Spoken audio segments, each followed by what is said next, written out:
नमस्कार दोस्तों, स्वागत है आपका मेरे YouTube चैनल में। तो आइए स्टार्ट करते हैं आज की वीडियो। आज मैं आपको पढ़ाने जा रही हूँ मेगास्थनीज का भारत वर्णन।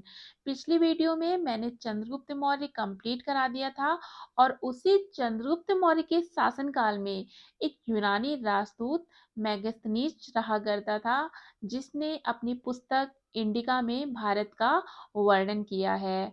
याद होगा मैंने आपको बताया था पिछली वीडियो में कि जब चंद्रगुप्त मौर्य और सेल्यूकस के बीच में युद्ध हुआ था तो सेल्यूकस पराजित हुआ था और दोनों के बीच में एक संधि हुई थी और उसी संधि के द्वारा ये तय हुआ था कि सेल्यूकस के दरबार में जो यूनानी राजदूत रह रहा है वो अब सेल्यूकस के दरबार में ना रह करके चंद्रगुप्त मौर्य के दरबार में रहेगा। तो वही मेगास्थनीज चंद्रगुप्त मौर्य के दरबार में रहा करता था और उसने भारत के विषय में एक इंडिका नामक ग्रंथ की रचना की। तो मेगास्थनीज ने इंडिका में भारत देश भारत देश की भूमि, जलवायु, पशु पक्षी, शासन पद्धति, धर्म, सामाजिक रीति रिवाजों और संस्कृतियों का वर्णन किया है। तो आइए हम देख लेते हैं कि मेगास्थनीज ने अपनी इंडिका पुस्तक में क्या-क्या वर्णन किया है। तो सबसे पहले देखेंगे हम भौगोलिक स्थिति को कि भौगोलिक स्थिति के बारे में मेगास्थनीज ने अपनी पुस्तक इंडिका में क्या लिखा है।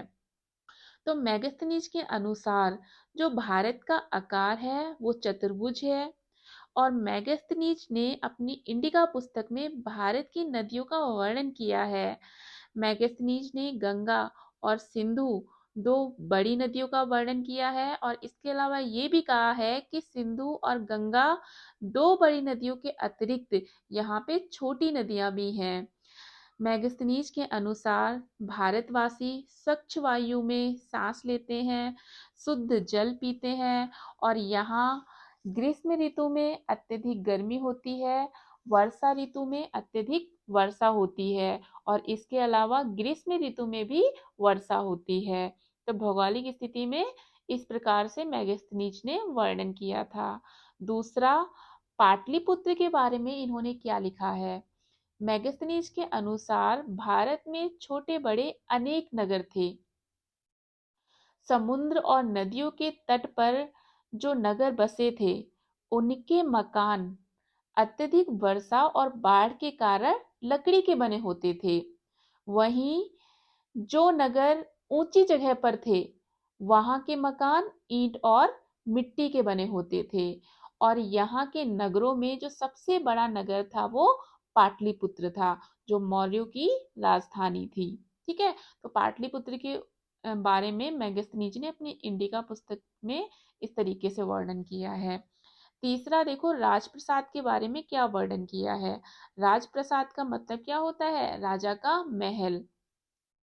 तो राजा का जो महल था, राजप्रसाद जो था वो पाटलिपुत्र में था और राजा के महल की प्रशंसा करते हुए मेगास्थनीज ने इंडिका में लिखा है कि ये संसार के राजकीय भवनों में सबसे सुंदर भवन है और इसके स्तंभों पर स्वर्णिम अंगूरी लतिकाएं हैं जिन पर चांदी की चिड़िया कल्लोल करते हुए प्रदर्शित की गई हैं।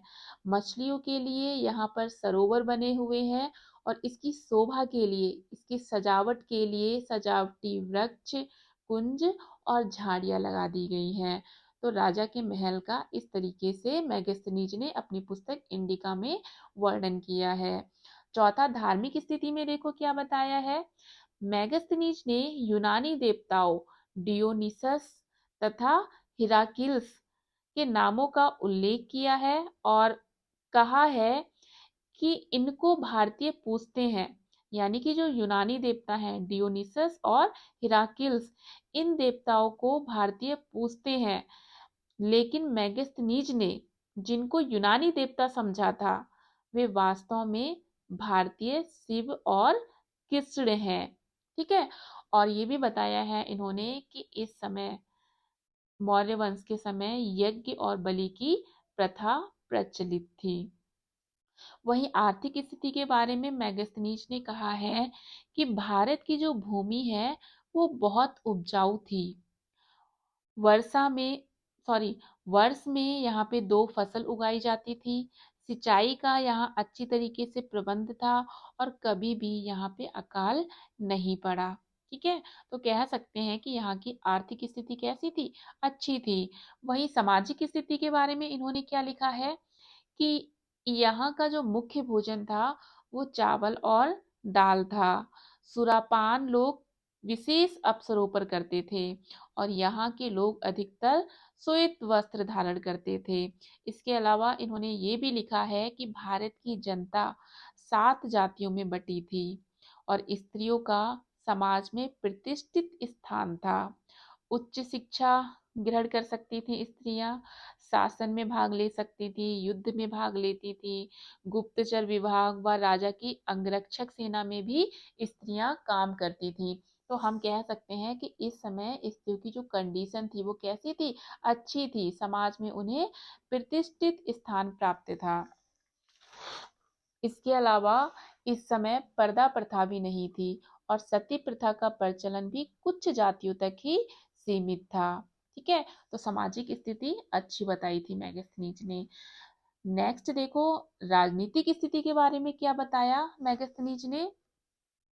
तो मैगस्थनीज के अनुसार राजा के बारे में क्या कहा गया, देखो कि राजा जो था वो साम्राज्य का सबसे प्रमुख शासक हुआ करता था। राजा ही न्यायाधीश होता था, राजा ही सेनापति होता था और राजा शरीर की मालिश कराते समय अपनी प्रजा के आवेदनों को सुना करता था। राजा के मन में हमेशा ही अपने प्राणों का खतरा रहता था, इसीलिए राजा क्या करता था, अलग अलग रात्रि वो अलग अलग कमरों में सोया करता था। ठीक है? नगर प्रशासन के बारे में क्या कहा है कि नगर का जो प्रबंध है वो 5-5 सदस्यों की 6 समितियों के द्वारा चलाया जाता था। पहली समिति उद्योग धंधों की देखभाल के लिए होती थी, दूसरी समिति विदेशियों का प्रबंध के लिए होती थी और तीसरी समिति जन्म मृत्यु का हिसाब रखने के लिए होती थी और चौथी समिति व्यापार नियंत्रण के लिए होती थी और पांचवी समिति वस्तुओं में मिलावट की जांच के लिए होती थी और छठी समिति विक्रय की गई वस्तु पर कर वसूलने का कार्य करती थी। ठीक है?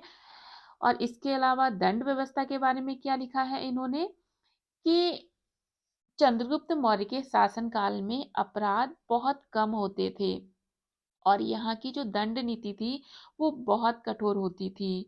यदि कोई व्यक्ति राज कर नहीं दे रहा है तो उसे प्राण दंड दिया जाता था और यदि कोई व्यक्ति झूठी गवाही दे रहा है तो अंग भंग करने की सजा दी जाती थी, यानी कि उसके हाथ पैर या फिर कोई भी अंग काट दिया जाता था।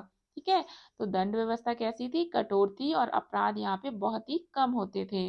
वहीं सैन्य व्यवस्था के बारे में क्या लिखा है मैगस्थनीज ने कि मौर्य सेना के 6 अंगों का वर्णन किया इन्होंने अपनी इंडिका में और 6 अंगों का कार्य अलग अलग समितियों का संचालित करना था। ठीक है? तो इस तरीके से मैगस्थनीज ने भारत का वर्णन किया। क्योंकि मैगस्थनीज चंद्रगुप्त मौर्य के शासनकाल में रहता था तो चंद्रगुप्त मौर्य के बारे में वो अच्छी ही बातें लिखेगा अपनी पुस्तक में। ठीक है? तो इस तरीके से ये मैगस्थनीज का वर्णन है, इसको ध्यान से देख लेना, बहुत बार क्वेश्चंस पूछा गया है। इसी के साथ मैं अपनी वीडियो समाप्त करती हूँ। थैंक यू फॉर वॉचिंग, मिलते हैं नेक्स्ट वीडियो में।